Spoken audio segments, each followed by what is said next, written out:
கர்த்தருடைய பரிசுத்த நாமத்துக்கு மகிமை உண்டாவதாக. எசேயாவின் புஸ்தகம் 38ஆம்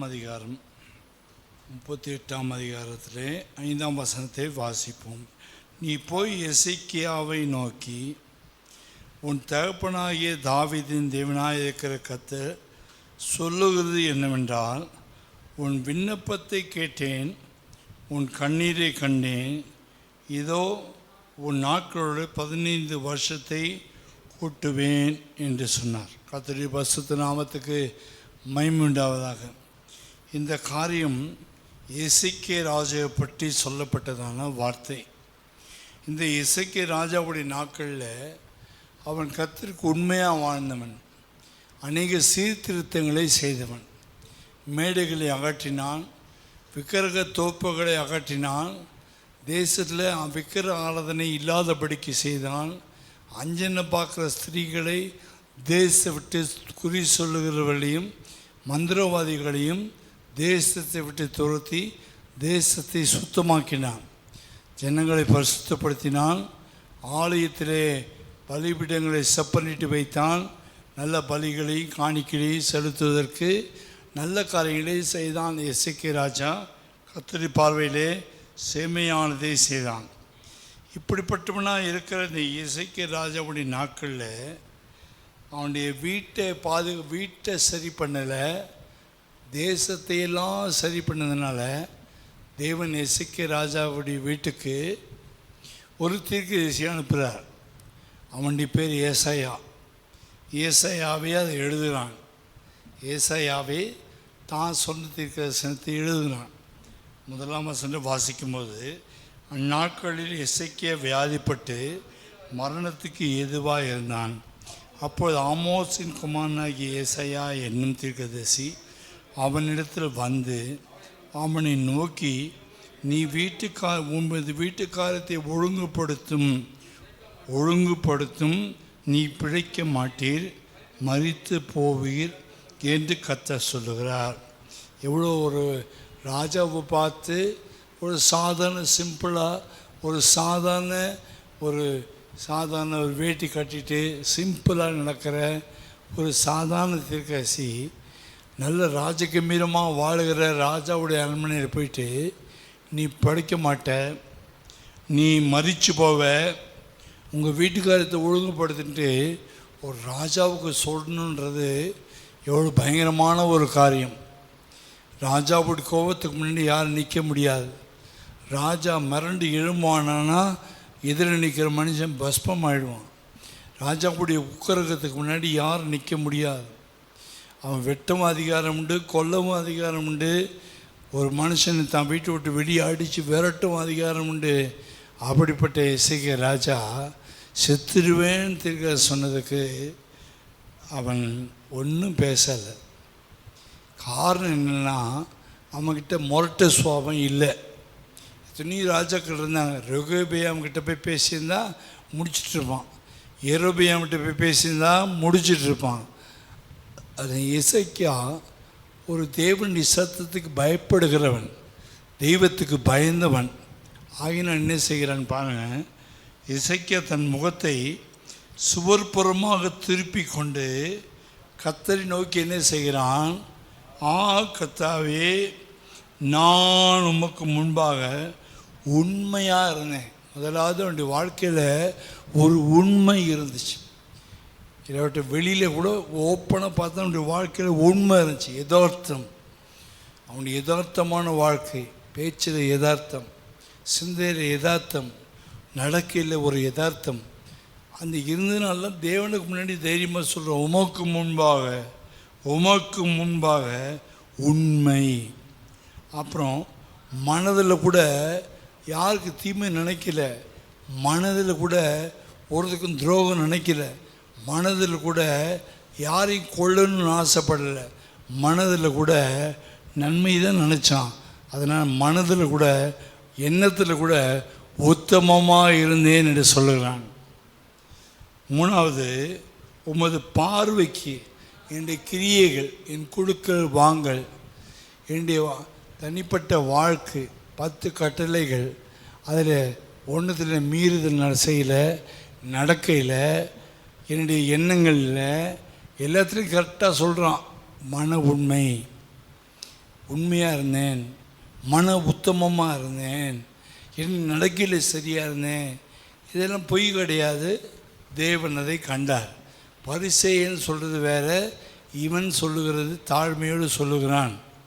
பாருங்கள், கர்த்தர் அவன் என்ன செய்கிறான், கொஞ்சம் நினச்சி பாருங்கள். ஆண்டவரே, நான் உண்மையாக இருந்தேன், மன உத்தமமாக இருந்தேன், என் நடக்கையில் சரியாக இருந்தேன் என்பதை சற்று நினச்சி பாருங்கள். ரிக்வெஸ்ட் பண்ணுறான், நினச்சி பாருங்கள். சிலுவை கள்ளன் கூட, ஒரு கள்ளன் இவருக்கு இதுவும் வேணும் இன்னமும் வேணும், அவன் என்ன தப்பு பண்ணான்னு தெரியல, ஏசு சாகட்டும்னு நினச்சான். இன்னொருத்தன் அப்படி இல்லை, ஐயோ நல்ல மனுஷன், யாருக்கும் தீமை செய்யலை, எல்லாருக்கும் நன்மை செய்தார், இவரை பற்றி நிறைய கேள்விப்பட்டிருக்கேன், எங்கள் வீட்டார் சொல்லி கேள்விப்பட்டிருக்கேன், நான் தான் மோசமாக வாழ்ந்துட்டேன், நான் நியாயமாக தண்டிக்கப்பட்டிருக்கேன், இவர் நியாயமாக தண்டிக்கப்படலை, இவர் அநியாயமாக தண்டிக்கப்பட்டிருக்காரு, இவர்கிட்ட பாவம் இல்லை, இவர் பரிசுத்தமான உண்மையாகவே, இவர் லாசருவெல்லாம் எழுப்பியிருக்காரு கேள்விப்பட்டிருக்கேன், இவரை நீ தூசிக்காதரா, அவரை தப்பாக சொல்லாதரா, அவர் நல்லவர் நாட்டு. இந்த கல்லன் பிரசங்கம் பண்ணுறான் இன்னொரு கல்லனுக்கு, 2 பேர் தொங்குறாங்க. அப்போ இந்த நல்ல ஆண்டவர் என்று சொன்னேன். இந்த கல்லன் சொல்கிறான், ஆண்டவரே ராஜ்யத்தில் நீ வரும்போது என்ன செய்ய, கொஞ்சம் நினச்சிங்க, நான் பாவி தான், நான் துன்மார்க்கந்தான், நியாயமாக தண்டிக்கப்பட்டேன்தான், தண்டனை என் மேலே வந்துருச்சு, ஆனாலும் நீர் உண்மையுள்ள தேவன், நீ நீதியுள்ள தேவன், மனுஷருடைய பாவத்துக்காக ஜீவனை கொடுக்குற தேவன், நீ இரட்சகர், நீ உண்மையாகவே இரட்சகர், உமக்கு ஒரு ராஜ்யம் இருக்குது, பரலோக ராஜ்யம் உமக்கு இருக்குது, பரலோகத்தில் நீ சொந்தக்காரர், நீ பரலோகத்திலேருந்து வரும்போது என்னை பரலோகத்தில் நினச்சி கொள்ளுங்க அப்படின்னு பரலோகத்தை குறித்து அவன் பேசுகிறான், ராஜ்யத்தை பற்றி பேசுகிறான், ராஜாவை பற்றி பேசுகிறான், மகிமையானவரை பற்றி பேசுகிறான், குற்றமில்லாதவரை பற்றி பேசுகிறான். லாஸ்ட் மினிட்டு, இன்னும் கொஞ்ச நேரத்தில் இயேசு மரிக்க போகிறார், அடுத்த 3 மினிட்டில் இவன் கால் உடஞ்சி இவன் மரிக்க போகிறான். ஆனாலும் தெளிவாக சொல்கிறான், என்னை நினைத்தருளும். சின்ன ஜெபம், குட்டி ஜெபம், 2 வார்த்தை, ரிமெம்பர் மீ, ரிமெம்பர் மீ, நினைத்தருளும், என்னை நினைத்தருளும். இந்த சின்ன ஜெபத்தை கர்த்தர் கேட்டார். அல்லேலூயா. சின்ன ஜெபத்தை கர்த்தர் கேட்டார், பெரிய ஜெபம் இல்லை, நினைத்தருளும், அவ்வளோதான். கர்த்தர் அதை கேட்டு என்ன செய்தார், இன்றைக்கு நீ என்னோடு கூட பரதீசில் இருப்பாய் என்று வாக்கு தத்துவமாக கொடுத்தார். வாக்கு தத்துவம் பண்ணியவர் உண்மையுள்ளவர், வாக்கு மாறாதவர். அவன் தன்னுடைய கூட்டத்தை அறிக்கையிட்டான், பாவத்தை அறிக்கையிட்டான், மனசாகப்பட்டான், இவர் நம்மளை மாதிரி தப்பு செய்யலை, நான் தான் பாவி என்று அறிக்கையிட்டான். ஆண்டவரே நீர் ராஜ்யத்தில் வரும்போது நினைச்சுக்கின்னு சொன்னால், இவர் சாதாரணமானவரில், இவர் ஒரு மகிமை ராஜா, இவருக்கு பரலோகம் சொந்தம், இவர் அதிகாரம் உள்ளவர், இவர் பரலோகத்தை கொடுக்கறதுக்கு இவருக்கு அதிகாரம் இவர் கையில் தான் இருக்குது, பிலாத்து கையில் இல்லை, ஏரோது கையில் இல்லை, இவர் கையில் இருக்கிறது. தெளிவான வெளிப்பாடோடு இருந்ததுனால நானே தொங்குறேன், இவர் என்னை காப்பாற்ற மாட்டாரன்னு சொல்ல திட்டலை. நான் தொங்கினாலும், நான் மறித்தாலும், மரணத்துக்கு பின்னாடி வரக்கூடியவர், இவர் உயிர்த்தெழுவார், இவர் உயிர்த்தெழுவார், இவர் திரும்ப வருவார், அப்பொழுது ராஜ்யத்தில் கொண்டு போய் சேர்ப்பார். இவன் இயேசு மறிக்கிறதுக்கு முன்னாடியே, இயேசு உயிர்த்தெழுறதுக்கு முன்னாடியே இயேசுவை எழுந்து விடுவார் என்றும் பரலோகத்திலிருந்து வருவார் என்றும் அவன் முன்னாடியே விசுவாசம். யார் பெரிய விசுவாசி? நம்ம இயேசு எப்போ விசுவாசிக்கணும்? இயேசு மரித்த பிறகு, அடக்கம் பண்ணப்பட்டு உயிர்த்தெழுந்த பிறகு, நாம் சுகத்தை பெற்றுக்கொண்ட பிறகு, ஆரோக்கியத்தை பெற்றுக்கொண்ட பிறகு, நன்மையெல்லாம் பெற்றுக்கொண்ட பிறகு, இயேசு உண்மையான தேவன் தான் நம்ம உயிர்த்தெழுந்த பிறகு விசுவாசிருக்கோம். ஆனால் அவன் அப்படி அல்ல. இயேசு மரிக்கவும் இல்லை, இன்னும் அடக்கம் பண்ணவும் இல்லை, இன்னும் உயிர்த்தெழவும் இல்லை. உயிர்த்தெழுதுபார் என்பது அவனுக்கு எந்த வெளிப்பாடில் கிடைச்சது தெரியாது. ஆண்டவர் என்ன வெளிப்பாடு அவனுக்கு கொடுத்தாரு தெரியாது. உயிர்த்தெழுறதுக்கு முன்னாடியே இவன் மரிச்சிட்டான். ஆனால் ராஜ்யத்தில் வருவார் என்று பிஃபோர் இயேசு உயிர்த்தெழுறதுக்கு முன்னாடியே சொல்லிட்டான். ஆண்டை நினைத்தருளும். நாளைக்கு என்னை விட அந்த சிலுவைக்கிழன் பெரிய விசுவாசியாக தான் இருக்கணும்னு நினைக்கிறேன். ஆமேன். ஹல்லேலூயா, ஹல்லேலூயா. அப்போ இயேசுடைய ஜீவன் மதியானம் 3 மணிக்கு பறிச்சு, என் ஜீவனை பிதாவின் ஆவியை நம்முடைய கையில் ஒப்பு கொடுக்குறேன்னு சொன்னபோது 3 மணிக்கு பிரிச்சு. இந்த 2 கல்லர்கள் மட்டும்தான் உயிர் பிரியலை. 6 மணிக்கு வந்து சூரியன் அஸ்தமிக்கிறதுக்கு முன்னாடி சாகாவிட்டா, உயிர் பிரியாவிட்டா, அவங்க காலை வந்து ரோம சேவர்கள் காலை அடித்து உடைப்பாங்க. பெரிய இரும்பு ஈட்டி கொண்டு வந்து காலை முட்டி அடித்து உடைப்பார்கள். அப்போது உடைச்சி தான் காலை அடித்து உடைச்சதான் உயிர் போகும். கொடுமையான மரணம். அவங்க சாகலை. இயேசு தன் ஜீவனை பிதா கையில் கொடுத்துட்டா போயிடுச்சு. 3 மணிக்கு. 6 மணிக்கு உள்ள சூரியன் அஸ்தமிக்கிறதுக்கு முன்னாடி இவங்க 2 பேர் உயிர் பிரியணும், பிரிஞ்சு ஆகணும். பிரியாவிட்டால் பிரிச்சிருவாங்க, உயிரை அடித்து பிரிச்சிருவாங்க சொல்லுவாங்க. அடிக்கும்போது ஆண்டவர் நம்பனே, ஆண்டவர் நேசனே, ஆண்டவர் நீ ராஜ்யத்தை வரும்போது நினைக்கிறேன்னு சொன்னாரே. இப்போ என் காலை உடைக்கிறாங்களே, ஐயோ எலும்பு உடையுதே, கால் உடையுதே, கை உடையுதே, கர்த்தர் கைவிட்டாரான்னு சொல்லலை. நீ கை கால் உடைஞ்சாலும் என்னை ராஜ்யத்தில் வரும்போது நினைத்தருள்வார் என்ற தெளிவோடு மறைத்தான். ஹல்லேலூயா, ஹல்லேலூயா. அவன் கிறிஸ்துவுக்காக துன்பங்களையும் நிந்தைகளையும் அவமானங்களையும், அவன் எலும்பு உடையும்போது எவ்வளோ பேர் திட்டிருப்பாங்க. இன்னும் கூட இயேசு நம்புறியா? எலும்பு உடைஞ்சாலும், கை உடைஞ்சாலும், கால் உடைஞ்சாலும் என் ராஜா வருவார், என்னை நினைப்பார், நினைத்தருள்வார், பரதேசில் இருப்பான்னு வாக்கு பண்ணிட்டார். அவர் உண்மையுள்ளவர், மனதில் உத்தமமாக இருந்தான். ஹல்லேலூயா.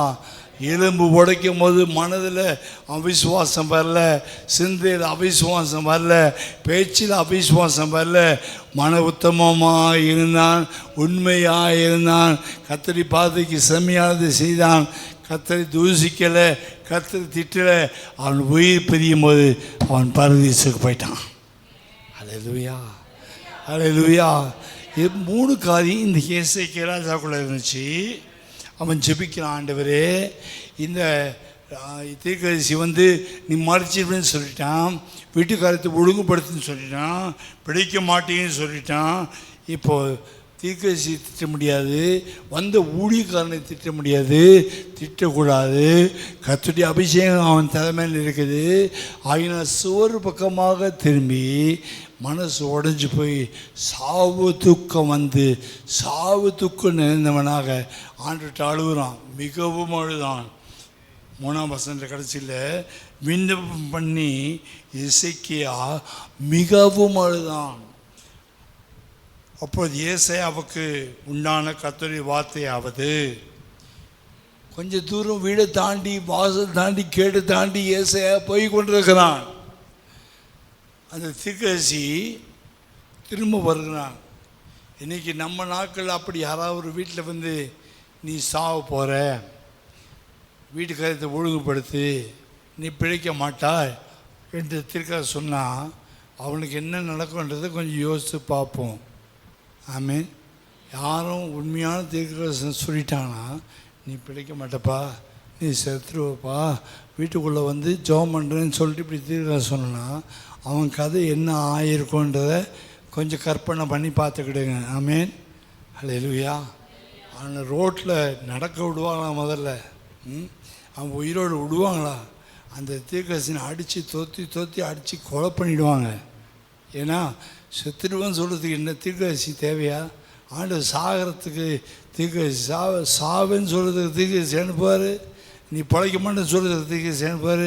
நீ ஆண்டவர் நீ பிசாசுடா, நீ உன்னை ஆண்டவர் பெய்த ஒன்று அனுப்பிச்சு சொல்லி அடித்து கொண்டுரும் உலகம். ஆமேன்.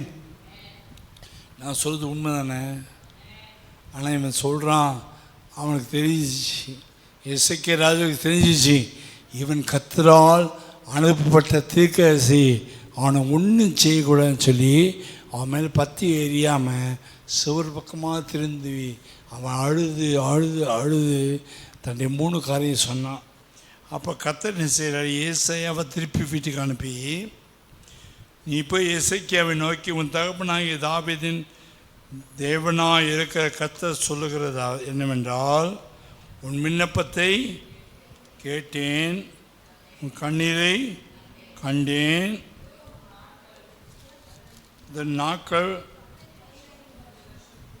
உன் நாட்களோடு 15 வருஷத்தை கூட்டுவேன், உன்னையும் இந்த நகரத்தையும் ஆசிரியா ராஜாவின் கைக்கு தப்புவித்து இந்த நகரத்துக்கு ஆதரவாக கூட்டுவேன்னு சொன்னார், ஆதரவாக இருப்பேன்னு சொன்னார். இதுவும் ஆகாசுடைய சூரிய கடிகாரத்தில் பாகைக்கு பாகை இறங்கின சாயை 10 பாகை பின்னிட்டு திருப்புவேன். நாம் சொன்ன வார்த்தை இப்படி கர்த்தர் செய்வார் என்பதற்கு இது கர்த்தராக உனக்கு அடையாளமாக இருக்கும் என்று சொன்னான். அப்படி கடிகாரத்தில் இறங்கியிருந்த சூரிய சாயை 10 பாகை திரும்பிட்டு எசேக்கியா வியாதிப்பட்டு தன் வியாதி நீங்கி சொஸ்தமான போது எழுதி வைத்ததாவது, நான் என் பூர்ண ஆயுசின் வருஷங்களுக்கு சேராமல் பாதாளத்தின் வாசலுக்குட்படுவேன் என்று என் நாட்கள் அறுப்புண்கிற போது சொன்னேன். என் பாதி காலத்தில் நான் போயிடறேனே, சீக்கிரமாக சாகிறேன்னு சொன்னேன். கர்த்தரை நான் உயிரோடு இருக்கிறவனை தேசத்திலே தரிசிப்பதில்லை, நீ பூலோக குடிகளோடு இருந்து மனுஷனை காண்பதில்லை. என் ஆயுசு மெய்ப்பனுடைய கூடாரத்தை போல என்னை விட்டு பெயர்ந்து போகிறது. நெய்கிறவன் பாவை அறுக்கிறது போல என் ஜீவனை அறுக்க கொடுக்கிறேன். என்னை பாவியிலிருந்து அறுத்து விடுகிறார். இந்த இரவுக்குள்ளே என்னை முடிவடைய பண்ணுவேன் என்று அப்படி அவன் எப்படி அழுதானான், நமுட்டை போலவும் 14ஆம் வசனம், நமுட்டை போலவும் தகைவிலான குருவி போலவும் குவினேன், புறவை போல புலம்பினேன். என் கண்கள் உயர பார்க்கிறதுனால் பூத்து போயின. கர்த்தாவே ஒடுங்கி போகிறேன், என் காரியத்தை மேற்போட்டு கொள்ளும் என்றேன். இப்படி சொல்லி அவன் அழுதனால்தான் கர்த்தர் அவனை பிழைக்க வைத்தார். கர்த்தருடைய பரிசுத்த நாமத்துக்கு மகிமை உண்டாவதாக. இதே காரியத்தை 2 ராஜாக்கள் 20ஆம் அதிகாரத்தில் வாசிக்கும் பொழுது ஆண்டவர் அதே போல் அவனுக்கு அவன் அழுதான் என்றும் 15 வருஷத்தை கூட்டினேன் என்றும், உன் விண்ணப்பத்தை கேட்டேன், கண்ணீரை கண்டேன், நான் உன்னை குணமாக்குவேன். 5ஆம் வசனம், 2 ராஜாக்கள் 20ஆம் அதிகாரம் 5ஆம் வசனம். திரும்பி போய் ஜனத்தின் அதிபதி எசேக்கியாவை நோக்கி, தகப்பனாகிய தாவீதின் தேவனாக இருக்க கர்த்தர் சொல்கிறது என்னவென்றால், விண்ணப்பத்தை கேட்டேன், கண்ணீரை கண்டேன், இதோ நான் உன்னை குணமாக்குவேன். 3ஆம் நாளில் நீ கர்த்தருடைய ஆலயத்துக்கு போவாய், நாட்கொள்ள 15 வருஷத்தை கூட்டுவேன். அப்போ கூட்டுறார் ஆண்டவர். ஏன் கர்த்தர் அவன் விண்ணப்பத்தை கேட்டார்? நாம் எத்தனை ஜெபம் பண்ணுறோமே, எத்தனை காரியங்கள் கண்ணீர் சிந்துறோமே, எத்தனை காரியங்கள் ஆண்டுட்டு அழுகுறோமே, ஏன் கர்த்தர் நம்ம ஜெபத்தை கேட்கல? ஏன் நம்ம விண்ணப்பத்துக்கு உடனே பதில் கொடுக்கல? ஏன் உடனே ஆன்சர் கிடைக்கல என்று சொல்வதற்கு ஒரே ஒரு காரணம், எசேக்கியாவுக்கு இந்த 3 காரியம், உண்மை, மன உத்தமம், கர்த்தருடைய பார்வைக்கு செம்மை நடக்கிற அனுபவம். இந்த 3 அனுபவம் எசேக்கியாவுக்கு இருந்தனால தீர்க்கதரிசி சொன்ன வார்த்தைக்கு மிஞ்சி இவனுடைய ஜெபம் மேலே போயிடுச்சு. தீர்க்கதரிசி சொல்லிட்டேன், நீ செத்துருன்னு சொல்லிட்டான். ஆனால் ஜெபத்தை கர்த்தர் எப்படி கேட்டானா, இவனுடைய உண்மையை பார்த்தாரு, உத்தமத்தை பார்த்தாரு, சுத்தமாக நடக்கையை பார்த்து தீர்க்கதரிசி மூலமாக கர்த்தர் சொன்ன வார்த்தையை வாபஸ் வாங்குறார். சரியா? சொன்னதை கர்த்தர் வாபஸ் வாங்குறார். கர்த்தர் சொல்லிட்டு அதை வாபஸ் வாங்குறார். ஒரு மனுஷனுடைய அழுகை, ஒரு மனுஷனுடைய உத்தமம், ஒரு மனுஷனுடைய உண்மை, ஒரு மனுஷனுடைய உண்மையான கண்ணீர், உண்மையான வேண்டுதல் இருக்கிற இடத்துல ஆண்டவரே மனதை மாற்றுறார். 2 இடத்துல பைபிளில் கர்த்தர் மனசை மாற்றிருக்கார். நினிவேவை அழிக்க போகிறேன்னு சொன்னார், அடிச்சிடுவேன், 40 நாள் தான் நினிவே காலி சொன்னார். அந்த நினிவே ராஜாக்களும் ஜனங்களும் ரெட்டு உடுத்தி சாம்பலில் உட்காந்து மனம் திரும்பி மனம் கசந்து அழுது, தன்னுடைய பாவத்துக்காக மனம் கசந்து அழுது பாவங்களை அறிக்கைட்டு தண்ணி குடிக்காமல் சாப்பிடாமல் ஆடு மாடு பச்சை குழந்தைகள் பால் குடிக்கிற குழந்தைகள் கொண்டு வயசான தாத்தா பாட்டி விதவைகள் வரைக்கும் சாப்பிடாமல் நடு ரோட்டில் உட்காந்து வீட்டுக்குள்ளே ஏறாமல் ஆடு மாடை ரெட்டு உடுத்தி ஓன்னு அழுதாங்க. பார்த்தீங்களா? தேசமே மனம் திரும்பினாங்க. தேசமே மனம் திரும்பி தேசமே கத்தர் பக்கம் திரும்பினோடனே கத்தர் யோனா மூலமாக சொன்ன வார்த்தையை வாபஸ் வாங்குறாரு. 40 நாள் அழிச்சியுமே சொன்னது உண்மையாக அழுததுனால, உண்மையாக பணம் திரும்பினதுனால, உண்மையாக பணம் கசந்ததுனால நான் இனிமே அழிக்க மாட்டேன் என்று கர்த்தர் சொன்னார். 40 நாள் வாய்ப்பு கொடுக்குறார். 40 days வரைக்கும் டைம் கெடு. 40 days கழித்து அடிப்பேன்னு சொல்லிட்டார். கெடு கொடுத்துட்டார், நோட்டீஸ் கொடுத்துட்டார், கோர்ட் நோட்டீஸ் கொடுத்துட்டார். 40 days காலி, நினிவே பட்டணம் காலி. 40 நாள் கொடுத்துட்டார். கெடு கவர்மெண்ட் கோர்ட்லேருந்து கெடு வந்துச்சு. யோனா மூலமாக 40 நாள் காலி. 40 நாளுக்கு ஆண்டவர் வெயிட் பண்ணுறார். 40 நாள் வெயிட் பண்ணி அழிக்கினான்னு பார்த்துருக்காரு. ஏன்னா இவங்க திருந்த மாட்டாங்க, இவங்க மனம் மாற மாட்டாங்க, இவங்க கடின இதயம் உள்ளவங்க, 40 நாள் திருந்திட மாட்டாங்கன்னு கர்த்தர் நினச்சாரு. கர்த்தருடைய நினச்சதை விட இவங்க பயங்கரமாக திரும்பி, பயங்கரமாக மனம் திரும்பி, உத்தமமாக மனம் திரும்பி, சாப்பிடாமல் குடிக்காமல் மன கஷ்டம் அழுது, ரோட்டில் வந்து நடு ரோட்டில் உட்காந்து கொடையை பிடிச்சி ஆடுது. நாய் பூனைக்கு கூட சாப்பாடு கிடையாது. ஃபுல் உபவாசம். ஆமேன். உண்மையான உபவாசம். திருட்டு பாதி உபவாசம் கிடையாது, மாயமான உபவாசம் கிடையாது, உண்மையான உபவாசம். கொஞ்சம் பழம் கொஞ்சம் பிஸ்கட் சாப்பிட்டு அது கூட உபவாசம் கிடையாது, உபவாசம் கிடையாது. ஆமேன். லூயா. சில இடங்களில் உபவாசம் பண்ணுறது சொல்லுவோம். காலையில் சொல்லுவோம், பாஸ்டர் கொஞ்சம் பழம் சாப்பிட்டுக்கலாமா, கொஞ்சம் ஜூஸ் குடிச்சிக்கலாமா, கொஞ்சம் டீ குடிச்சிக்கலாமா. ஒன்றும் குடிக்கக்கூடாது. அதில் ஒரு நாளாவது ஒன்றுமே குடிக்காமல் உபவாசம் எடுத்து பாருங்கள். வயிறும் சுத்தமாகவும் மனசும் சுத்தமாகும். அல்லேலூயா. ஒரு நாளாவது அப்படி ஃபுல்லாக எடுக்க பார்க்கணும். 3 நாள் வரைக்கும் 5 நாள் வரைக்கும் கர்த்தருடைய கிருபையினால் எச்சி முழுங்காமல் உபவாசம் எடுத்திருக்கேன். கர்த்தர் எனக்கு உதவி செஞ்சுருக்கார். எல்லாம் அவருடைய கிருபை. ஏன் சாமர்த்தியமும் கிடையாது, ஏன் ஞானமும் கிடையாது, எல்லாம் அவர் கிருபை. ஆமேன். அல்லேலூயா. உபவாசம் என்ன செய்யணும்? அந்த உபவாசமும் கண்ணீரும் ஜெபமும் ஆண்டவர் இப்படி ஸ்டிஃபாக நிற்கிற ஆண்டவரை வளைஞ்சு கொடுக்க வைக்கும். அல்லேலூயா.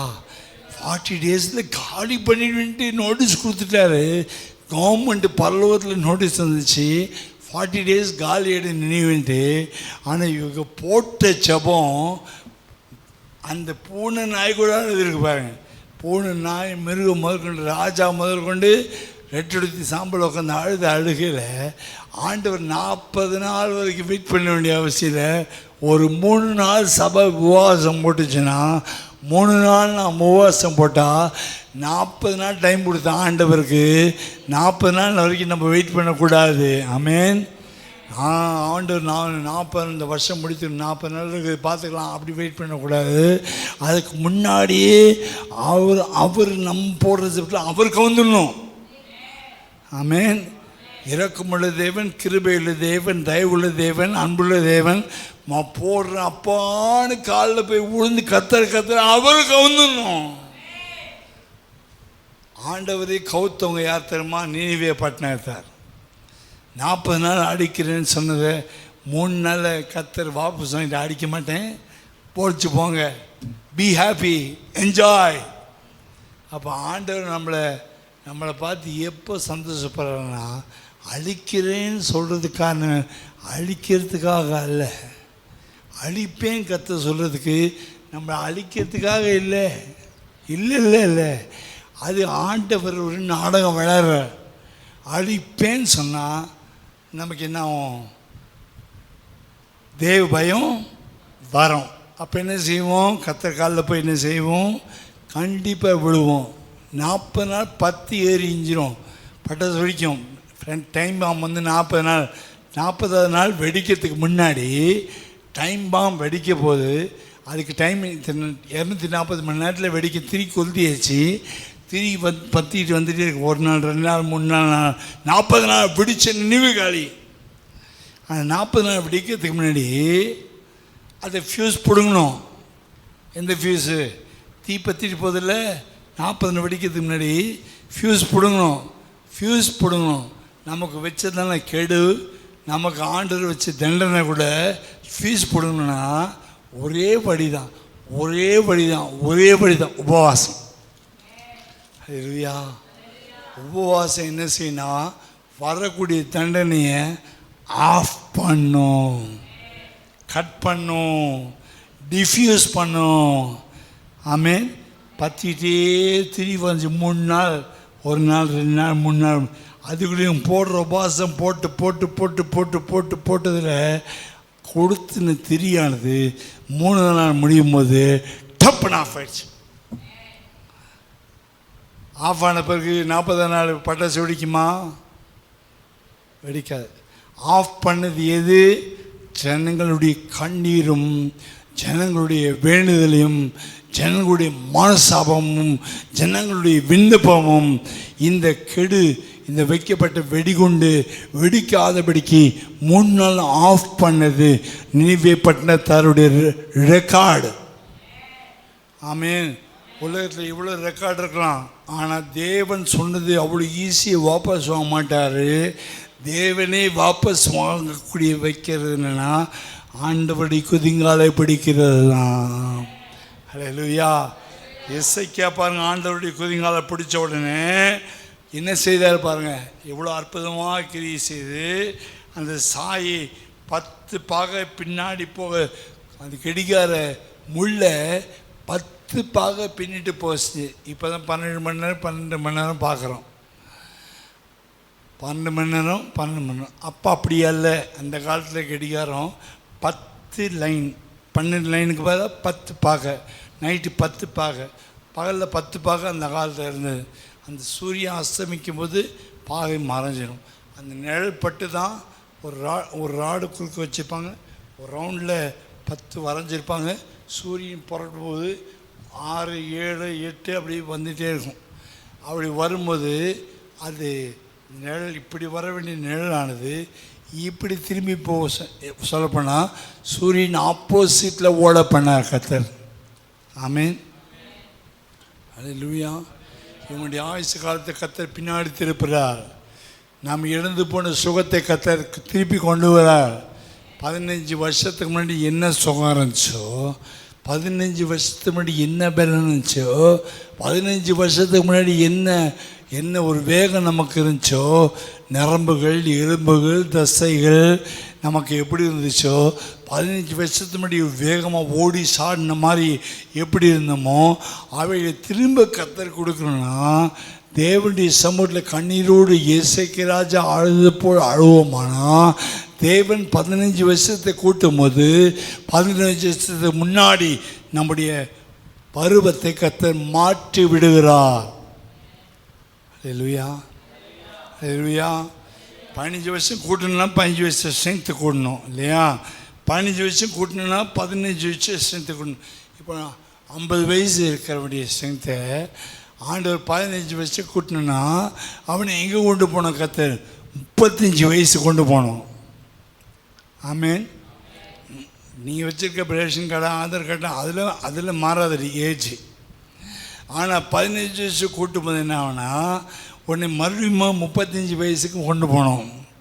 35 வயசில் எப்படி இருந்தோம், இப்போ எப்படி இருக்கோன்ட்டு ஒப்பிட்டு பார்த்தா பலவீனம் ஜாஸ்தி. 35 வயசில் பலவீனம் இல்லை, 50 வயசில் பலவீனம் ஜாஸ்தி. ஆனால் கர்த்தர் பலவீனம் என்ன செய்கிறான்னா பலவான மாற்றுகிறார். அந்த உபவாசத்துக்கும் கண்ணீருக்கும் ஒரு உத்தமனுடைய உபவாசத்தையும் ஒரு உத்தமனுடைய கண்ணீரை பார்த்து ஒரு உண்மையினுடைய கண்ணீரை பார்த்து அவன் அழுத அழுகையை பார்த்து ஆண்டவர் என்ன செய்யறேன்னா 15 இயர்ஸை முன்னாடி கொண்டு போகிறார். 50 வயசு ஆளை 35 வயசு கொண்டு போகிறார். கொண்டு போய் இன்னொரு 15 வருஷம் எக்ஸ்ட்ரா கொடுக்குறார். ஹல்லேலூயா, ஹல்லேலூயா. அப்படியே 50 வயசுலேருந்து அப்படியே 65 வயசு ஆக்கலை கத்த அந்த சாயை பின்னாடி திரும்ப பண்ணார்லே பாகைய.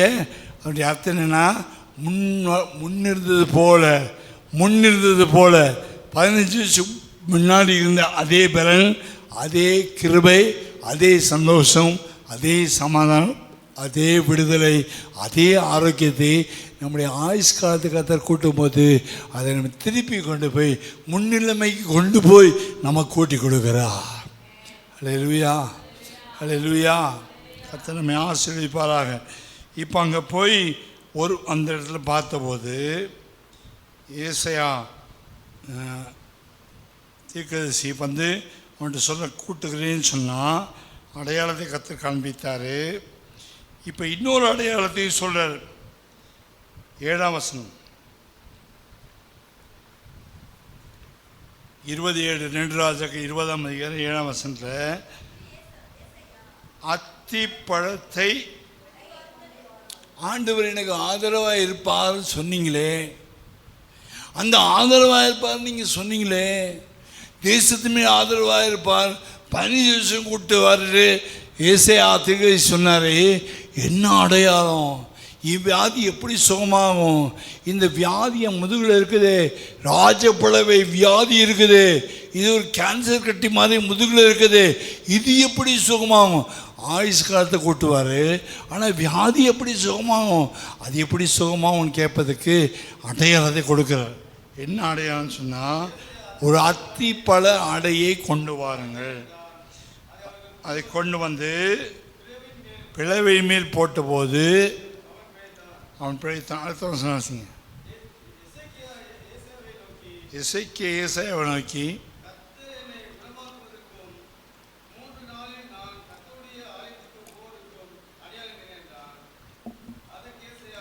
கர்த்தரை குணமாக்குவதற்கும் 3ஆம் நாளில் கர்த்தருடைய ஆலயத்துக்கு போவதற்கும் அடையாளம் என்ன?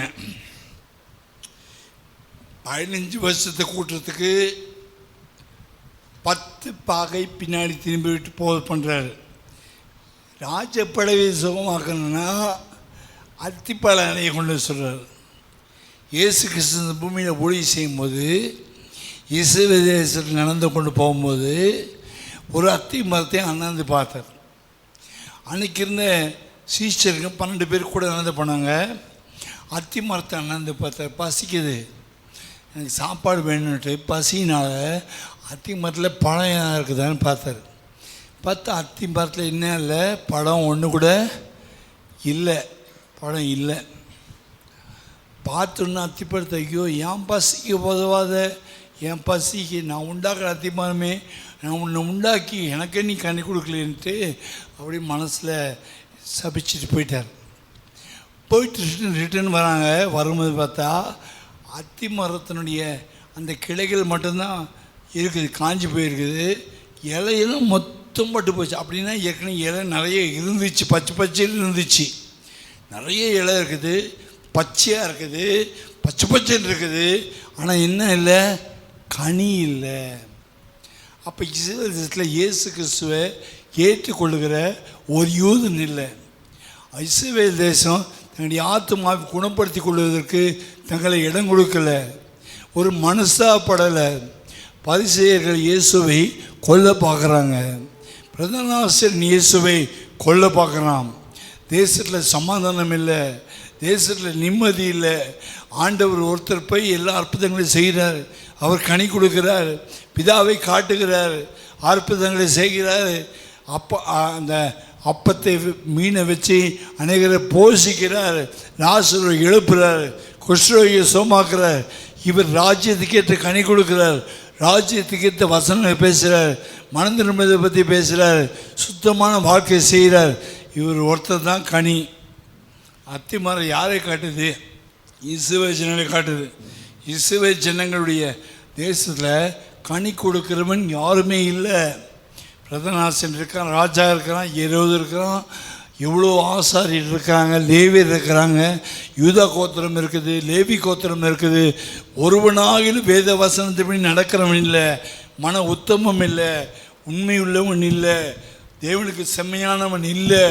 அதனால் தேவன் பார்த்தார், ஐயோ அத்திமரத்தில் ஒரு பணமும் இல்லையா, தேசத்தை குணமாக்க முடியாதா, தேசத்தினுடைய வியாதியை சுகமாக்க முடியாதா, ஒரு ஆளு கூட இல்லையேன்ட்டு ஆண்டவர் ரொம்ப வருத்தப்பட்டு போனதுனால ஆண்டவருக்கு முன்னாடியே அந்த அத்திமரம் பட்டு போச்சு.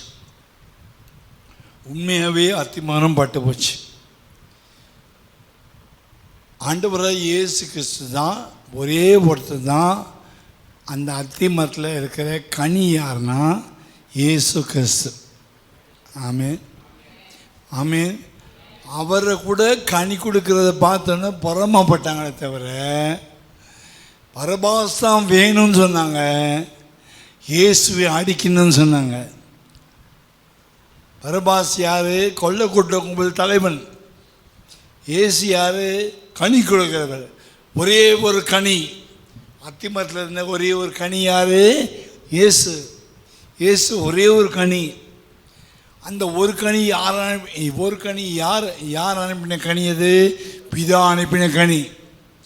நானும் அவளுக்கு ஜீவன் இருக்கணும், அந்த ஜீவன் பரிபூர்ணப்படவும் வந்தேன். திருடன் திருடவும் கொல்லவும் அழிக்க வருகிறான் என்று வேறொன்றுக்கு வரான். ஆண்டவர் பேசினார், ஆவியில் எளிமையில் உள்ளவர்கள் பாக்கியவான்கள். மத்திய 5, 6, 7 கர்த்தர் நிறைய பிரசங்கம் பண்ணுறார்.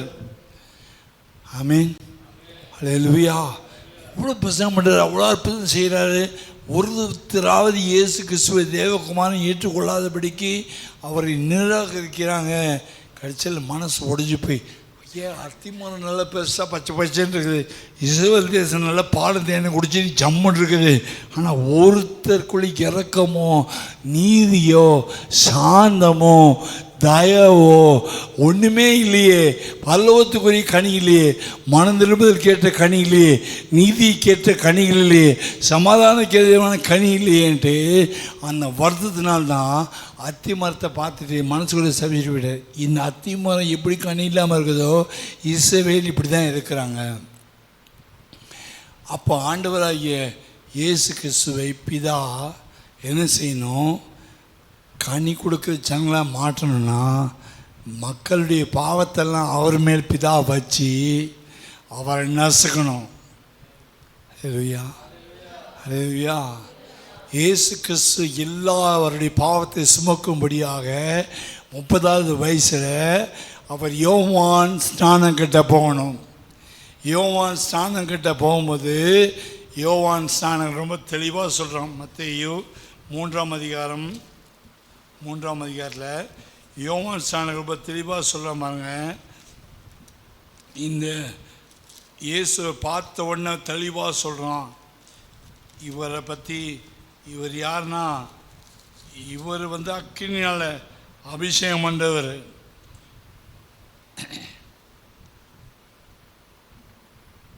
யோவான் நம்மளுக்கு தடை செய்து, நான் உம்மாலை 14ஆம் வசனம், நான் உம்மாலை ஞானஸ்நானம் பெற வேண்டியதாக இருக்க என்னிடத்தில் வரலாமா?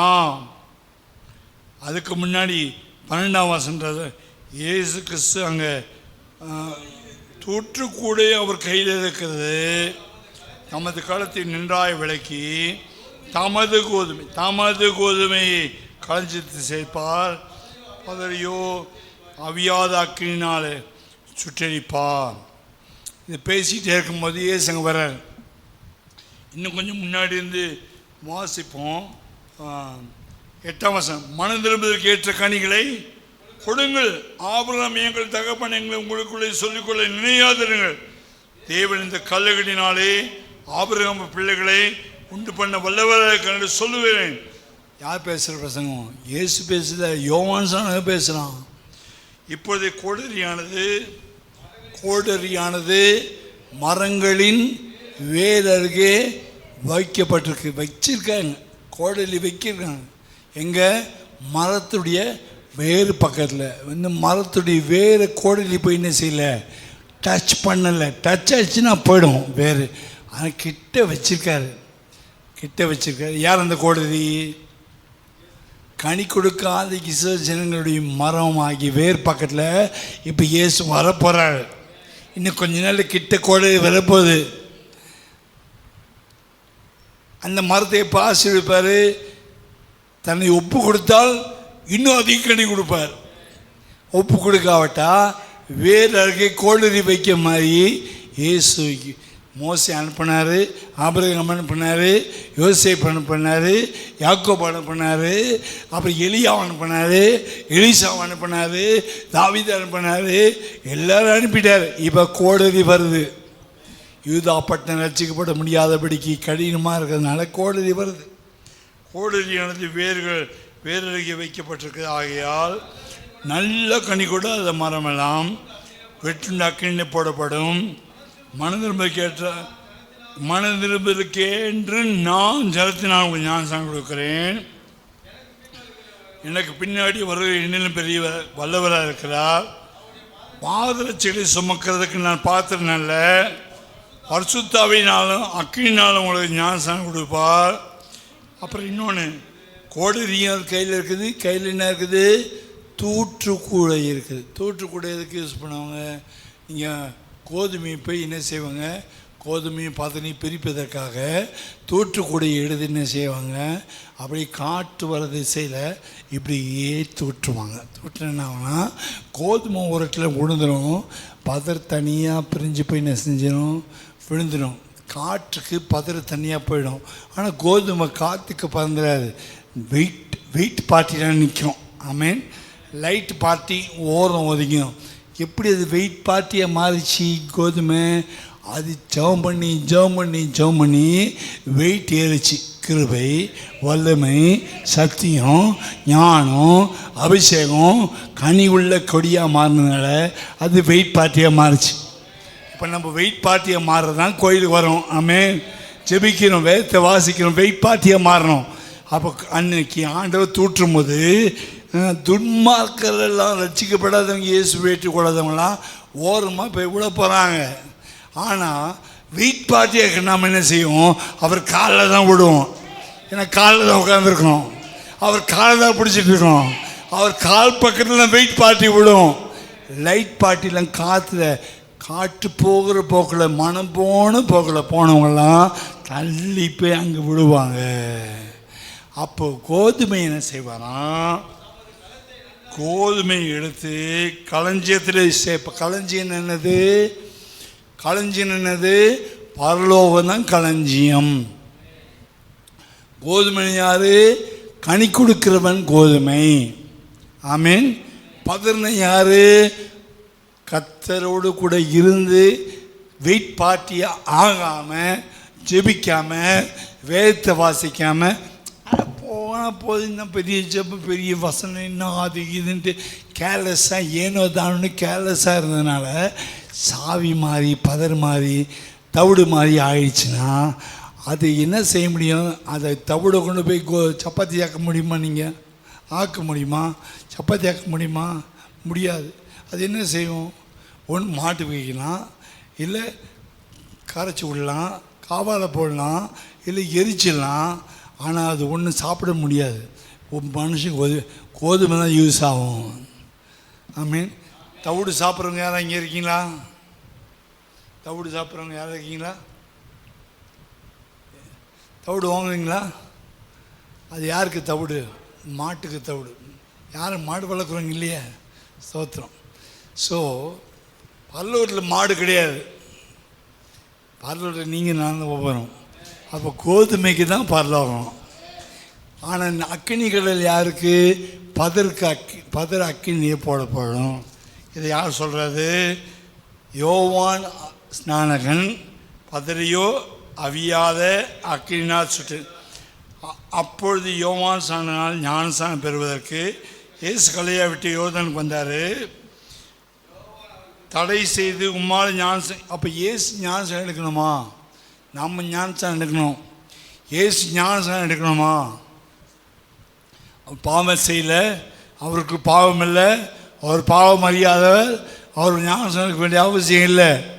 ஆனால் தேவனுடைய நீதி என்னன்னு சொன்னால், யோவான் ஸ்நானகன் மூலமாக நம்முடைய பாவம் இயேசு மேலே சுமத்தப்படணும்.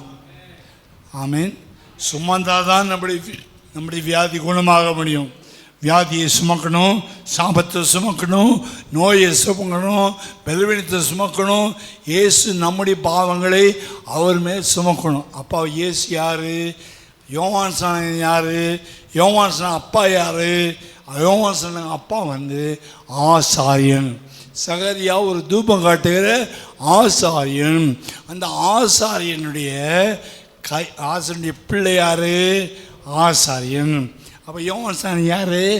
லேவியருடைய வம்சத்தை சேர்ந்த ஆசாரிய வம்சத்தை சேர்ந்த ஆசாரியன். ஆசாரியனுடைய வேலை என்ன? ஆட்டு மேலே கை வச்சாலோ, மாட்டு மேலே கை வச்சாலோ, ஒரு பாவி ஆட்டையும் மாட்டி கொண்டு வந்தாலோ, ஆட்டு மேலேயே மாட்டு மேலே கை வச்சாலோ, அந்த பாவியுடைய பாவத்தை ஆட்டு மேலே சுமத்தப்படுறதுனால ஆடு பாவமாக்கப்படுது. இவன் நிரபராதியாகிறான்.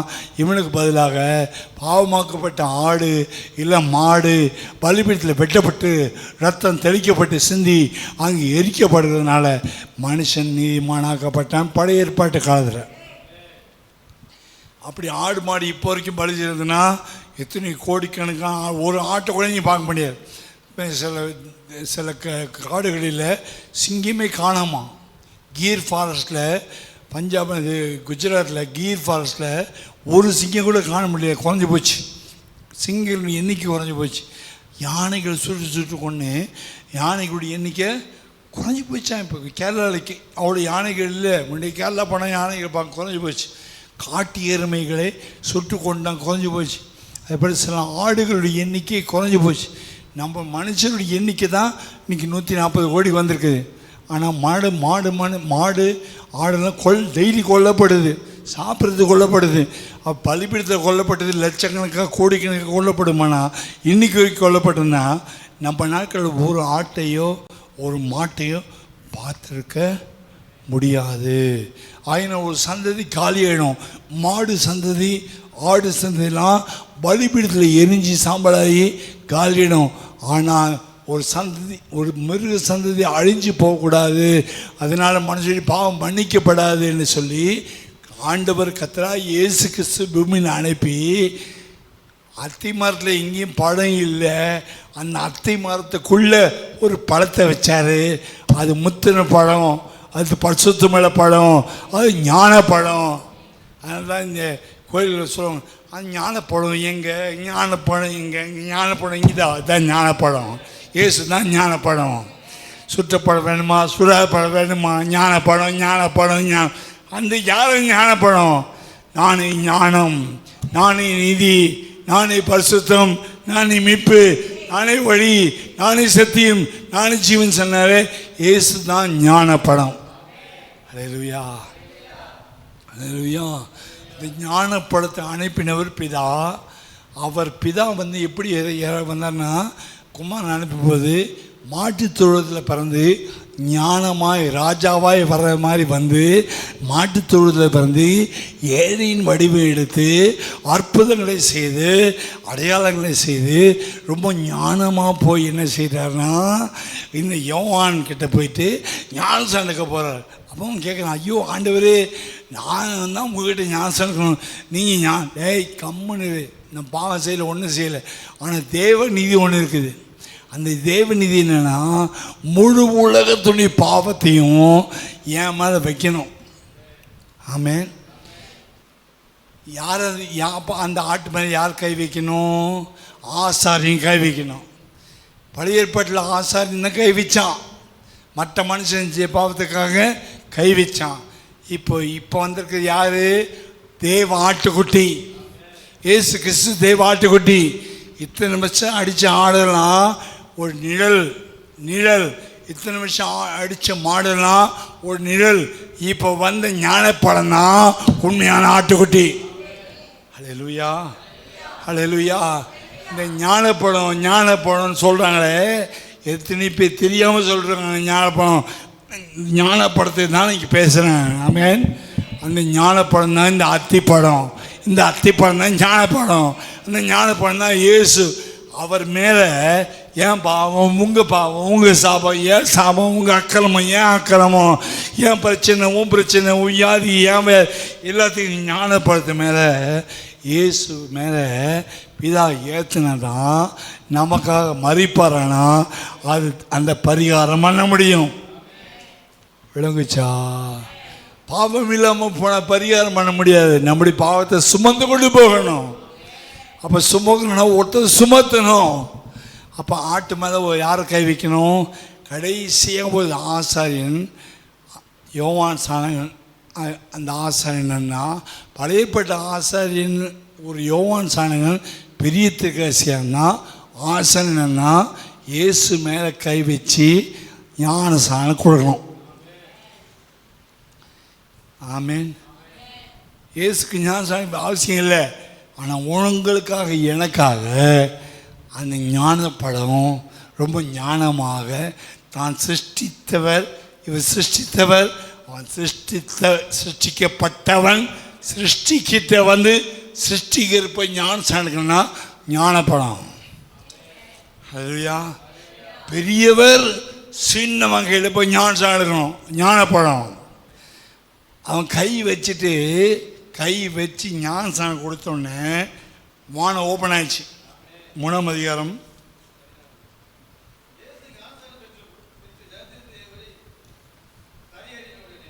இயேசு ஞானஸ்நானம் பெற்று கரை ஏறின உடனே எல்லாரை விட விசேஷமான ஞானஸ்நானம் இயேசு எடுத்த ஞானஸ்நானம். நம்முடைய பாவங்களை யோவான் சாணகன் ஆசாரியன் அந்த ஆட்டுக்குள் மேலே கை வைக்கும் போது வானமே திறக்கப்பட்டது. முழு உலகத்தை உண்டாக்கின ஆண்டவர் வானத்தை ஓபன் பண்ணார். ஹல்லேலூயா. முழு உலகத்தை சிருஷ்டித்த தேவாதி தேவன் தன்னுடைய குமாரன் இவர்தான். இவரை அனுப்பின ஞானப்படுத்தி அனுப்பினவர் நான் தான். என்னுடைய ஞானப்பழம், என்னுடைய நேசகுமாரன், நான் இவரை அனுப்பினேன் என்பதற்கு சாட்சி கொடுப்பதற்காக தேவனே வானத்தை டோர் மாதிரி ஓபன் பண்ணார். தேவன் வானத்தை திறந்தார். நீங்க நினைக்கிற மாதிரி யோசேப்புடைய பையன் கிடையாது. நீங்க நினைக்கிற மாதிரி மரியாளுடைய பையன் கிடையாது. இவர் யார் தெரியுமா? வானத்திலிருந்து அனுப்பப்பட்டவர். நான் பெற்ற புள்ள, என் செல்ல புள்ள, என் செல்ல புள்ள. இவர் தான் ஞானப்பழம். மனுஷன் ரட்சிக்கப்படுவதற்கு ஞானப்பழம் இவர் தான். ஹல்லேலூயா, ஹல்லேலூயா. அங்கே வானம் திறக்கப்பட்டது. தேவாவியானவர் புறாப்புல இறங்கி வருவதை கண்டான். சத்தம் உண்டாக்கி, நேசகுமாரன் பிரியமாக இருக்கிறேன். இந்த ஞானப்பழமாக வந்தவர். இந்த பழம் உருண்டு உருண்டு உருண்டு காற்றை கடலை அதட்டி செத்த லாசருவை எழுப்பி ஞானப்படம் பட்ட இடமெல்லாம் அற்புதம் நினைச்சு. ஹல்லேலூயா, ஹல்லேலூயா. இப்போ ஒரு காலகட்டம் வந்தபோது நம்முடைய பாவத்துக்காக, நம்முடைய அக்கிரமத்துக்காக அந்த ஞானப்பழத்தை தேவனே அனுப்பினவரே பிதாவே அதை சிலுவையில் நசுக்கினார். ஆமென். நசுக்கினாவும் நீங்கள் திராட்சை பழத்தை எடுத்து 2 இரும்புக்கு நடுவில் நசுக்குனா ஒரு 10 நாள் ஜூஸ் எல்லாம் வந்துடும். 10 நாள் கழிச்சு 2 இரும்பு பிரித்து பார்த்தீங்கன்னா எப்படி இருக்கும்? சப்பை தோல் மட்டும் காஞ்சிருக்கும். அதுக்கு என்ன செய்யும்? அதுக்கு என்ன பேர்? திராட்சை வத்தல். ஆமென். திராட்சை வத்தல் பார்த்துல கேசரியில் போடுவீங்களே, வாங்கிப்பான் கடையில். அது தண்ணி இருக்காது, தண்ணியெலாம் எடுத்தாச்சு. வத்தல்.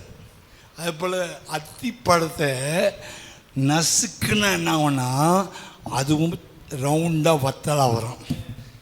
ஆமீன். அத்திப்பழ அடை. திருநெல்வேலி, தூத்துக்குடி சைடில் போய் பார்த்தீங்கன்னா அத்திப்பழ அடை கிடைக்கும். இங்கே கூட கிடைக்கும் நாட்டு மந்த பழம். இதப்போ ஏன் மற்றதெல்லாம் வாங்குவோம், இதை வாங்க மாட்டேங்கன்னா ஞானப்பழத்தை வாங்க. இப்போ பாருங்க ஏசு எப்படி அத்திப்பழ அடையானது. ஒரு 10 ரூபா கொடுத்து வாங்கி பாருங்கள், அழகாக இருக்கும். அது சின்ன சின்ன விதை இருக்கும். சாப்பிட்டு பாருங்கள், தேனில் ஒரு சாப்பிடுங்க, நல்லா டேஸ்ட்டாக இருக்கும். சொல்லி கொடுத்தேன். வாங்கிறது உங்கள் இஷ்டம். அந்த அத்தி மரத்தில் என்ன இல்லை, பழம் இல்லை. ஆனால் ஒரே ஒரு பழம் தான் அனுப்பப்பட்டது, உனக்காக எனக்காக. அதை பிதா என்ன செஞ்சார், நசுக்கினார்,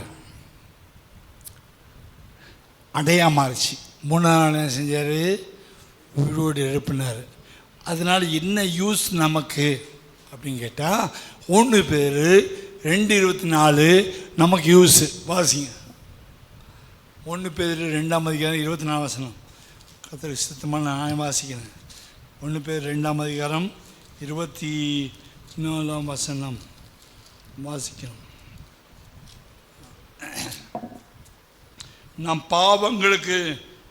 பாவங்களுக்கு செத்து நீதிக்கு பிழைத்திருக்கும்படி அவர் தாமே தமது சரீரத்தில் நம்முடைய பாவங்களை சிலுவையில் சுமந்தார், அவருடைய தழும்புகளால் குணமானீர்கள். சிதறுண்ட ஆடுகளை போட்டிருந்தீர்கள், இப்பொழுது உங்கள் ஆத்துமாக்களுக்கு மீட்பரும் கண்காணியமானவரிடத்தில் திருப்பப்பட்டிருக்கிறீர்கள். யாரவர், அத்திப்பட அடை. தழும்பு எப்படி வந்துச்சு, தழும்புலால் தழும்பு எப்படி வந்துச்சு, உடம்புல தழும்பு எப்படிங்க வரும், அடிப்பட்டால் வரும். கரெக்டாக எனக்கு தழும்பு வந்துச்சு, நெத்தியில் தழும்பு வந்துச்சு. என்னங்க சிஸ்டர், நாங்கள் பிரதம தலையில் நெத்தியில் இப்படி இருக்குது, இன்னமும் வடுமா இருக்குது. அது தழும்புங்க, சின்ன குழந்தையில விழுந்துட்டேங்க சொல்கிறாங்களா இல்லையா? இது வரைக்கும் அடிப்படாமல், குழந்தைந்து கீழே விடாமல், ஒரு சின்ன புண்ணு கூட வராமல் நான் வளர்ந்துட்டேன். மாசற்ற ஆட்டுக்குட்டியாக இருக்கேன், யார் சொல்ல முடியுமா? எல்லாரும் அடிபட்டிருக்கோம், எல்லாருமே எங்கேயோ விழுந்திருப்போம். ரோட்டில் விழுந்திருப்போம், வீட்டில் விழுந்திருப்போம், பாத்ரூமில் கூட செலவில் விழுந்திருப்போம், கல் தடிக்கு விழுந்திருப்போம், முள்ளு குத்திருக்கோம், சம்திங் ஆயிருக்கும். உடம்புல அடிப்படாமல் யாரும் வளர்ந்து கிடையாது. ஆமேன். இயேசு காயப்பட்டார், நொறுக்கப்பட்டார், கிழிக்கப்பட்டார், ரத்தம் சிந்தினார். இந்த பாவத்தை சுமந்து கொண்டு போன தேவ ஆட்டுக்குட்டி ஒரு பசுத்தமுள்ள பலியாக மாறி சிந்தின ரத்தத்தினால ஒரு அடை கிடச்சிது. என்ன அடை? அத்திப்பழத்தை நசுக்கினதுனால என்ன கிடச்சிது? அத்திப்பழ அடை கிடச்சிது. ஆமீன். அத்திப்பழ அடை கிடைச்சது. அந்த அத்திப்படையை எடுத்து, அடையை எடுத்து நம்ம மேலே போடும்போது இயேசு தழும்புகளால் நாம் என்ன செய்கிறோம்? குணமாகிறோம். அப்படி தழும்புகளால் குணமானீர்கள். ஹல்லேலூயா. இப்போ வாசிங்க 2 ராஜாக்களின் புஸ்தகம் 20ஆம் அதிகாரம். பின்பு ஏசாயா அத்திப்பழ அடையை கொண்டு வாருங்கள் என்று பிளவின் மேல் பற்று போட்ட போது அவன் பிழைத்தான். இன்னைக்கு நீங்கள் நான் பிழைத்துக் கொள்ளும்படி கர்த்தர் ஒன்று கொடுத்துருக்க. அது என்ன தெரியுமா? அத்திப்பழ அடை. யார் அத்திப்பழ அடை? இயேசு. அவருக்கு தழும்புகள் இருக்குதா? தழும்புகள், காயங்கள் உண்டு. அவர் பிதா நொறுக்கினார். எதுக்காக நொறுக்கினார்? தழும்பு வரணும், காயம் வரணும், வெடிப்பு வரணும். வெடிப்பு வந்தால் தான் அதில் காயம் வரும், காயம் வந்தால் தான் அதில் தழும்பு வரும். அந்த தழும்பு மேலே பட்டால் தான் நமக்கு சுகமாகும். அதுதான் நமக்கு ஆணி கடவுப்பட்ட பாருங்கள், கால்கள் ஆணி கடவுப்பட்டை பாருங்கள், கைகளில் ஆணி கடவுப்பட்ட பாருங்கள், முதுகில் கிழிக்கப்பட்டவர்களை பாருங்கள், அவர் தழும்பலை நோக்கி பாருங்கள், பிரகாசமடைங்கள் சொல்லி கொடுக்குறோம். ஆமேன். எல்லா படங்களும் உலகத்தில் எல்லா படங்களும் உண்டு. ஆனால் ஒரு ஞான படம் உண்டு. அந்த ஞான படத்தை கண்டால் எல்லா பிரச்சனையும் மாறிவிடும். ஹல்லேலூயா. இந்த காலையில் கர்த்தர் உனக்கு அத்திப்பழ அடையாய் சபையில் உலாவி கொண்டிருக்கிறார். நம்முடைய அவருடைய தழும்புகளால் குணமாகிறோம். அவருடைய காயங்களால் நாம் சுகமாகிறோம். அதனால் தான் ராபோஜன பந்தியில் அவருடைய மரணத்தையும் அவருடைய பாடுகளையும் நினைவு கூறுகிறோம். இயேசுடைய உடம்பு கிழிக்கப்பட்டது, அடிக்கப்பட்டது, தலையை முழுமுடி சுற்றப்பட்டது, கையில் ஆணிக்கடப்பட்டது. காரணம் உனக்காக எனக்காக சாபத்தை எடுத்து நோயை எடுத்து வியாதியை நீக்கி சுகமாக்க வேண்டும் என்பதுதான் அவருடைய நோக்கமாக இருக்கிறது. அல்லேலூயா, அல்லேலூயா. இப்போ இயேசையாவுடைய ஜெபத்தை கர்த்தர் கேட்டபோது ஒரு அடையாளத்தை போட்டார். அத்திப்பட அடைய போட்டால் வியாதி போயிடும். ஆண்டவர் சொல்கிறார், அந்த பாகை 10 பாகை பின்னாடி திரும்பிட்டான் உனக்கு 15 வருஷம் கூடும். ஆனால் வியாதி போகணுன்னா உனக்கு அத்திப்பட அடணும். இயேசு இல்லாமல், அத்திப்பட அடை இல்லாமல், அத்திப்பட அடை மேலே போடாமல் நமக்கு ஆரோக்கியம் இல்லை, சௌக்கியம் இல்லை. ஆமென். அதனால் எரேமியாவுக்கு 33ஆம் அதிகாரம் 6ஆம் வசனம் வாசிக்கும் போது இதுவும் நான் அவர்களுக்கு சௌக்கியமும் ஆரோக்கியம் வர பண்ணி அவர்களை குணமாக்குவேன். எரேமியா 33:6 வாசிங்க. எரேமியா இதோ நான் அவர்களுக்கு சௌக்கியமும் ஆரோக்கியம் வர பண்ணி அவர்களை குணமாக்குவேன், பரிபூர்ண சமாதானத்தையும் சத்தியத்தையும் வெளிப்படுத்துவேன். ஏசி 58ஆம் அதிகாரம் 8ஆம் வசனம் வாசிக்கும்போது அங்கே வாசிக்கிறோம் பாருங்கள். அப்பொழுது விடிய காலத்தை விளைவி போல வெளிச்சம் எழும்பி உன் சுக வாழ்வு சீக்கிரத்தை துளித்து உன் நீதி உனக்கு முன்பாக செல்லும், கர்த்தருடைய மகிமை உன்னை பின்னாலே காக்கும். எவ்வளோ அருமையாக ஆண்டவர் சொல்ல. இந்த நீதி, இந்த ஞானப்படம், இந்த பரிசுத்தம், இந்த ஞானம் எல்லாம் கர்த்தராக இயேசு கிறிஸ்து. ஆமென். இந்த காலவேளை கர்த்தரோடு பேசுகிறார்.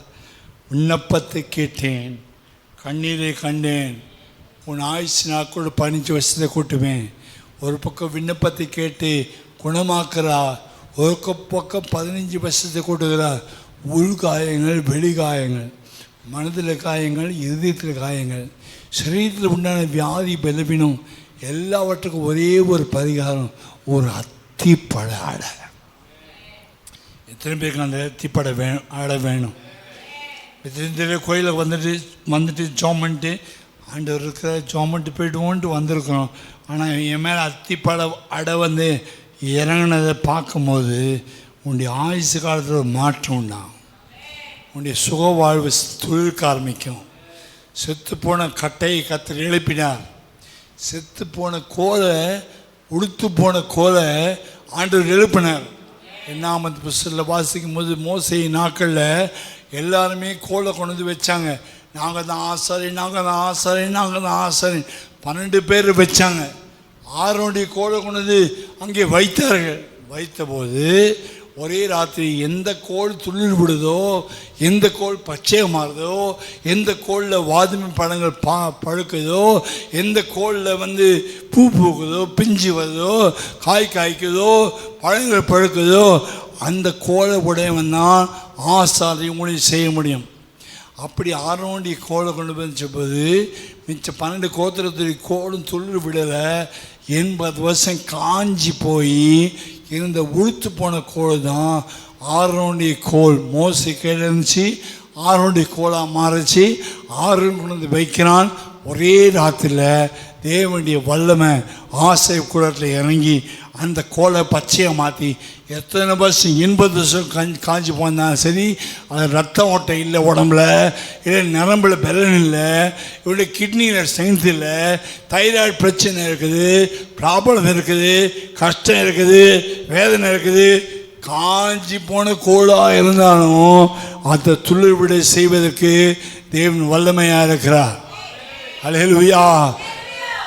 இயேசுவை அடித்தாங்க, ரத்தமெல்லாம் வற்றி போச்சு. கடைசியில் ஓங்கி குத்துனாங்க இடுப்பில். அதுலேயும் ஒரு சொட்டு ரத்தம் வந்துச்சு. காஞ்சி பொண்ணு அத்திப்பழ அடையாக மாறிடுச்சு. 3 நாள் கடலையில் காஞ்சிக்கிட்டே இருக்குது. மரியாதை மகதில் காலில் போகிறாங்க. அவர் இங்கே இல்லை. காஞ்சி போன கோல் எங்கே போச்சு? காஞ்சி போன அத்திப்பழ அடை எங்கே போச்சு? அவர் உயிர்த்தெழுந்தார். அவர் இங்கே இல்லை. இப்ப எங்க இருக்க? சபையில் இருக்கிறார். இப்ப சபைக்குள்ள இருக்கிறார். அன்னைக்கு கலையில் எழுப்பினவர்கள் சபைக்குள்ள இருக்கிறார். அதுதான் அத்திப்பழ அடை. அது உன்னை குணமாக்கும், உன்னை சுகமாக்கும், போராட்டங்களை மாற்றும், கல்விகளை மாற்றும், துன்பத்தில் ஆறுதல் கொடுக்கும். எத்தனை பேருக்கு அந்த அத்திப்பழ அடை வேணும்? எல்லா கண்களையும் மூடுவோமா? எல்லா கண்களையும் மூடுவோமா? சாவுக்கு எதுவான வியாதியாக இருந்தாலும் சரி, இசைக்க சாவுக்கு எதுவாக கஷ்டப்பட்டான். அவனுடைய உண்மை, அவனுடைய உத்தமம், அவன் செம்மையானவன் நடந்தான். அவன் ஜெபத்தை உடனே கர்த்தர் கேட்டார். சாக போகிறவன் வாழ வைக்கிற தெய்வம். அடிப்பேன்னு சொன்ன நினிவேவை கர்த்தர் வாழ வச்சாரானா? சாம்பல் உட்கார்ந்த மொர்தெக்காயை கர்த்தர் வாழ வைப்பாரானா? இதோ ஒரு அத்திப்பழ அடையை உண்மையை அனுப்புகிறார். ஓ, ஞானப்பழமாய் கிழிக்கப்பட்ட ஞானப்பழம், அடிக்கப்பட்ட ஞானப்பழம், வல்லமையான ஞானப்பழம்.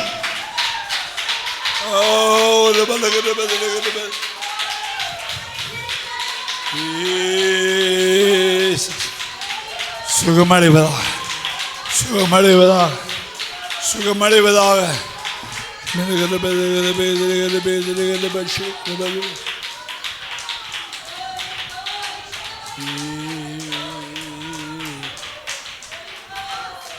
ஒரு கொள்ளை கூட்ட கும்பல் தலைவனாக இருந்த, ஒரு கொள்ளை கூட்ட கும்பலில் இருந்த ஒரு திருடனை கர்த்தர் கை காலை உடைச்சாலும், அவனை நொறுக்கினாலும் ஒரு அத்திப்பழ அடையானது அவனை எழுப்பி பரதீசில் உட்கார வைக்க முடியுமாண்ணா?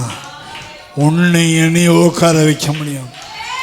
நோய்களை பற்றி பயப்படாத, வியாதியை பற்றி பயப்படாத, சொந்து போகாத. புது பலத்தினால் நடப்புகிறார். கர்த்தர் காத்திரும் புது பேரை இணைந்து கிடையாது போல எழும்புவார்கள். ஓடினால் இதை படையாது.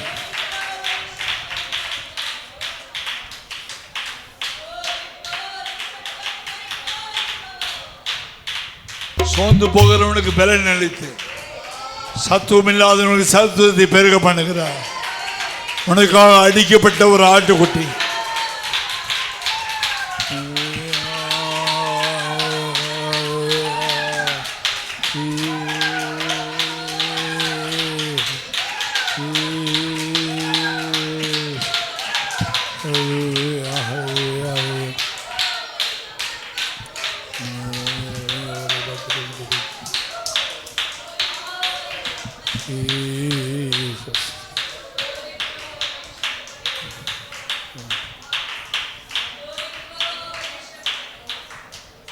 அத்தி மரத்தில் பழம் இல்லை. அதனால்தான் யாபக்கு சொல்ற, அத்தி மரம் துளிர் விடாமல் போனாலும், இந்த உலகத்தில் நீ பார்க்குற அத்தி மரம் துளிர் விடாமல் போனாலும் நான் கர்த்தருக்குள் மகிழ்ச்சியாக இருப்பேன்.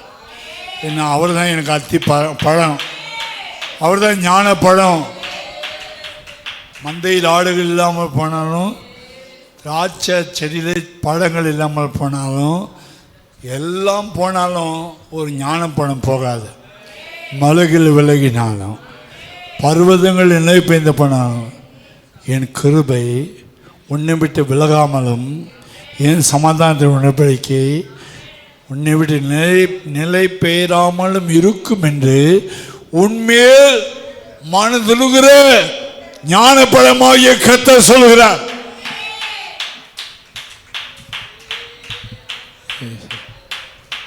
அவரே என்னுடைய ஞானம். இயேசுவே எனக்கு ஞானமும் நீதியும் பரிசுத்தமும் மீட்புமானார் என்று 1 Corinthians 3 கடைசியில் வாசிக்கிறோம். கர்த்தர் நமக்கு ஞானமாக இருக்கிறார். அப்படிப்பட்ட ஞானத்தை கர்த்தர் கொடுத்து அவ்வப்போடைய கஷ்டங்கள், வேதனைகள், கர்த்தருடைய நாமம் பலத்து துர்கம், நீதிமானதற்குள்ளே ஓடி சுகமாக இருப்பான். கர்த்தருடைய நாமத்துக்குள்ளே ஒளிந்து ஊற்றுண்டு பரிமள தைலத்துக்குள்ளே ஒளிந்திருக்கேன். அவரை ஊற்றுண்டு பரிமள தைலம், அவர் நாமம் இன்பமான நாமம், இனிமையான நாமம், இயேசுவின் நாமம் இனிமையான நாமம், வானத்து பூமியில் மேலான நாமம். அவர் தான் அந்த அத்திப்பழ அடையாய் மாற்றப்பட்டார். அவர் உயிர்த்தெழுந்தார். அவர் அங்கே இல்லை, இப்போ இயேசுமே கல்லறையில் இல்லை, இதோ சபையில் இருக்கிறார், நமக்காக பரிந்து பேசுகிறார், பிதாவை நோக்கி பேசுகிறார், அவர் நமக்காக பரிந்து பேசுகிறார்.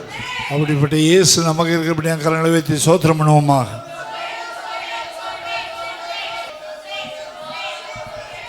தகப்பனே, நீங்கள் பேசின வார்த்தைகளுக்காக ஸ்தோத்திரம். ஆண்டவரே, உமக்கு நன்றி செலுத்துகிறோம்.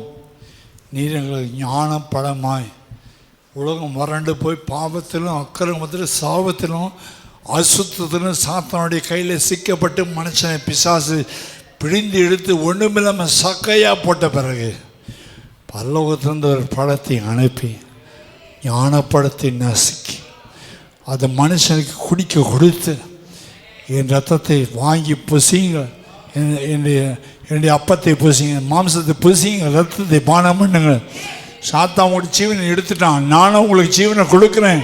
சாத்தான் திருடிட்டான், ஆனால் அதை நான் திருப்பி கொடுக்குறேன், நீ பிழைத்துக்கோள் என்று ஞானப்பழமாய் மாறி, ஞான மண்ணாமாய் மாறி, ஊற்று தண்ணீராய் மாறி, பிளக்கப்பட்ட ஊற்றாய் மாறி, வெடிக்கப்பட்ட கண்மலையாக மாறி, பிள உண்ட கண்மலையாக மாறி, சபை நடுவில் ஊற்றாய் கர்த்தர் ஓடுகிறபடினால் ஸ்தோத்திரம்.